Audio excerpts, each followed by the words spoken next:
Hey guys, it's Jason with the Board Game Mechanics, and today we're going to be taking a look at a game from Swanky Turtle Game called RB8 Retro Baseball.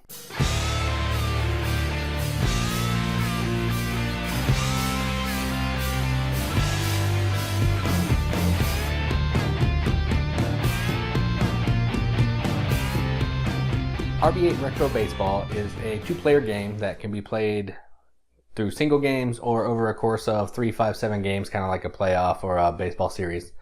In this game, each player is going to control a different team, and they're going to take turns being offense and defense, and they're going to roll dice, and depending on who rolls what, based on either the pitcher or the batter initiative, which I'll go into in a playthrough, they'll determine who gets to roll the die, the pitcher die or the batter die, to see who gets control. Whatever the outcome of that is what's going to happen in the field off this little card that shows what the pair of dice combinations give you. There's some different things to it. I'm not going to go into a super detailed explanation when I go down to the table, but I'm going to show you a little bit of how it plays, and enough talking. Let's go check it out. All right, so here is a game of RB8 Retro Baseball 8-bit set up. Let me go over how we set it up a little bit. So each player is going to get a pitcher and a relief pitcher, which you can see right here. Pitcher and a relief pitcher. Here's the relief pitcher. All right.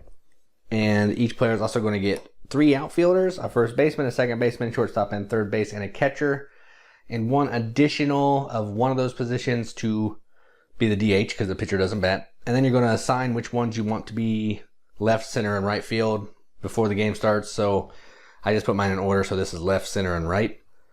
Well, sorry, left, center, and right. And then my DH is another outfielder. And I set that team up exactly the same way. They have a different pitcher and catcher. All the players are different, but they're in the same spots. So I can, if I was playing a full game against myself, I would know which ones are what. All right. Each player is also going to get 3 rally cards, which are going to look like this. They're going to be little game-breaking cards, which are going to give you special abilities to help you either catch up or mess somebody over.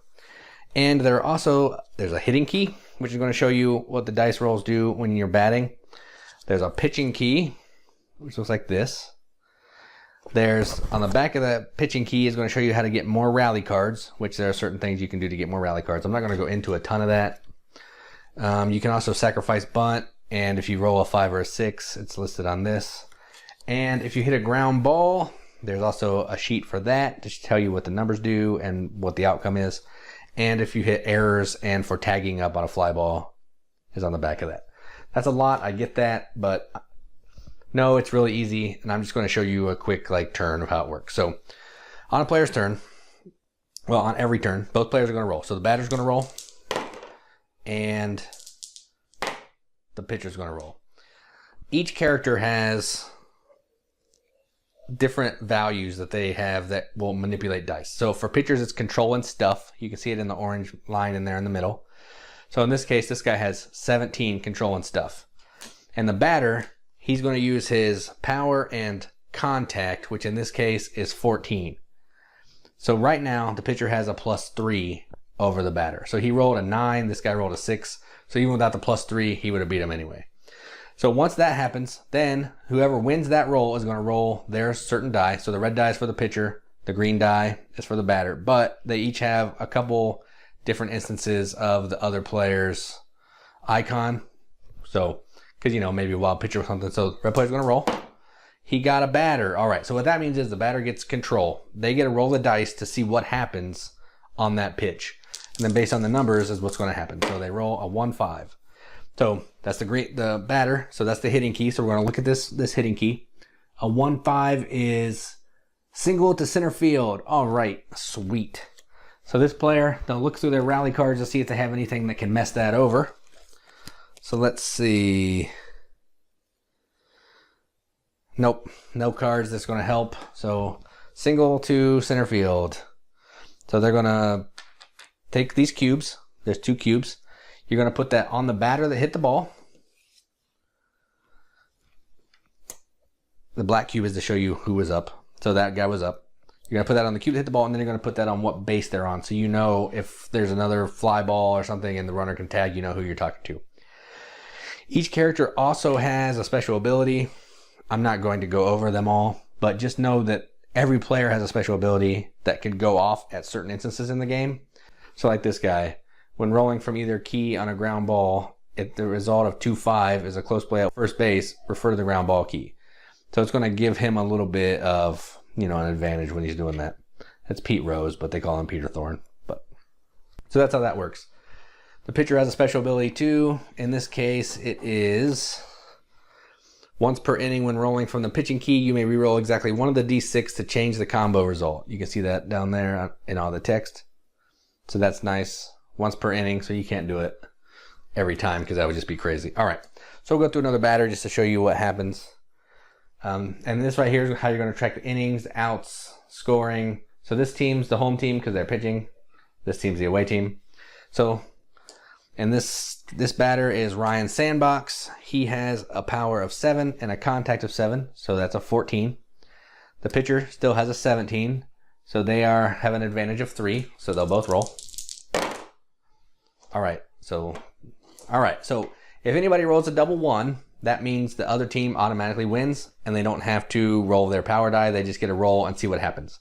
If somebody rolls a double 6, that means they automatically win, and the other player doesn't get to roll their dice. So that's kind of, some different factors that could maybe tilt the scales in your way. So green wins because red rolled a double 1, so they roll. They get a 4-5. We're going to roll for the hitting key, and that is a single to left field. So they got another base hit. So sweet. So they're going over here. This is the white cube. This guy's going to be the white batter. Goes here. So now they have 2 on, no outs. All right, let's do one more because we're having a great time. So this case we have Alf Fettuccini. He has a power of 1 and a contact of 5, so he's a 6. So the pitcher's an advantage of 11. So there's really no way they can win unless he rolls double 1s again, or he rolls double 6s. Oh, double 1s anyway. So pitcher gets the advantage. So they're gonna roll double 3s. So now we're on the pitching key because the pitcher had advantage. Double 3s are strike out on foul tip. So let's see if we have anything in our cards that's going to help that. Nope, nothing that we can play right now. So now they're out on a foul tip. So we're going to move the outs up 1. And you're going to keep doing this until you play through a whole game, and whoever has the most points is the winner. A good thing to remember is the rally cards. The rally cards are super important. And when you score 4 innings in a run, you get an extra rally card. If you hit 2 home runs in 1 inning, you get a rally card. That's for offense.